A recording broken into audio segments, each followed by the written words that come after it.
Ah, merci. L'article 1 de la loi dit ceci. Sont amnistiés de plein droit tous les faits susceptibles de revêtir la qualification d'infraction criminelle ou correctionnelle commis entre le 1er février 2021 et le 25 février 2024, tant au Sénégal qu'à l'étranger, se rapportant à des manifestations ou ayant des motivations politiques, y compris celles faites par tout support de communication, que leurs auteurs aient été jugés ou non.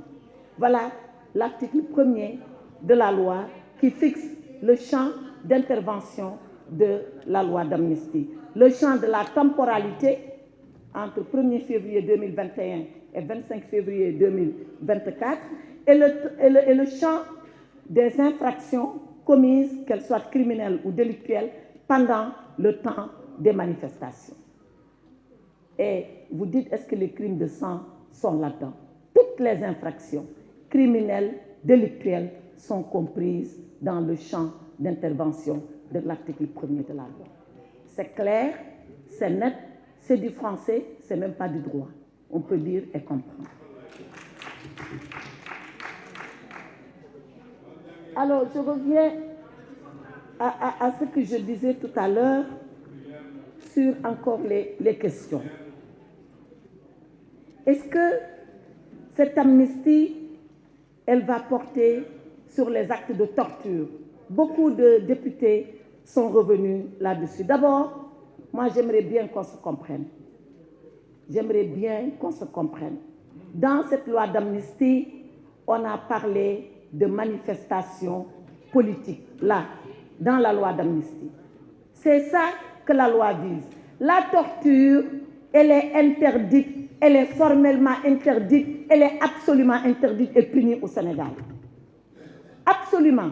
Si moi ou une autre autorité de la République est convaincue que quelqu'un a torturé, c'est la sanction qui l'attend, c'est la peine de prison ferme. Nous ne supportons pas la torture, nous la condamnons parce qu'elle est illégale, parce qu'elle est immorale, parce qu'elle est dégradante, parce qu'elle est inhumaine. Et je ne voudrais pas qu'on fasse le méli-mélo. Et pour ce qui concerne la torture, mais la loi, elle est là, elle continue de s'appliquer, elle va s'appliquer, parce que l'amnistie, en réalité, l'amnistie va effacer des faits sur un temps bien déterminé. Mais l'amnistie, elle n'efface pas la loi pénale. On n'amnistie pas la loi, on amnistie les faits. Donc tant que la loi, elle est là, et elle punit des faits, mais ces faits-là seront toujours punissables. Donc je ne voudrais pas qu'on vienne encore mélanger avec la torture et faire rentrer la torture dans le débat. Maintenant, qu'est-ce qu'on va faire des victimes?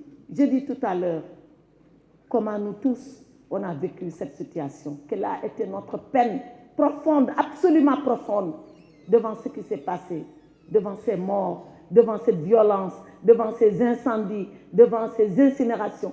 On a vécu des moments absolument difficiles.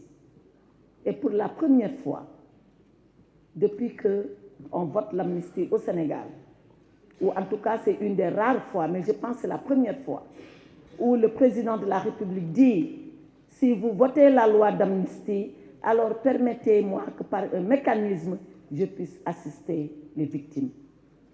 Donc, toutes les victimes de ce qui s'est passé seront assistées et seront soutenues.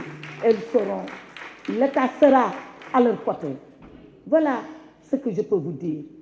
Que les morts reposent en paix, que leurs parents, qui le souhaitent, soient assistés. L'État est prêt à cela. Que ceux-là qui ont subi des dégradations soient assistés, parce que c'est ça le sens et l'esprit du pardon que veut faire insuffler Monsieur le Président de la République sur le Sénégal. Monsieur le Président, beaucoup de députés sont revenus sur nombre de questions.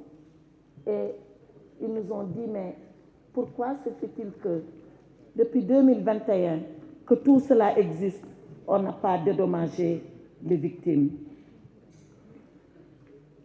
Parce que depuis 2021, nous observons le Sénégal et les Sénégalais, en nous disant à chaque fois, le cycle va s'arrêter. en nous disant à chaque fois la raison va prévaloir chez nous tous, parce qu'arrive un moment, le basculement de la violence est dû à une perte de raison de part et d'autre.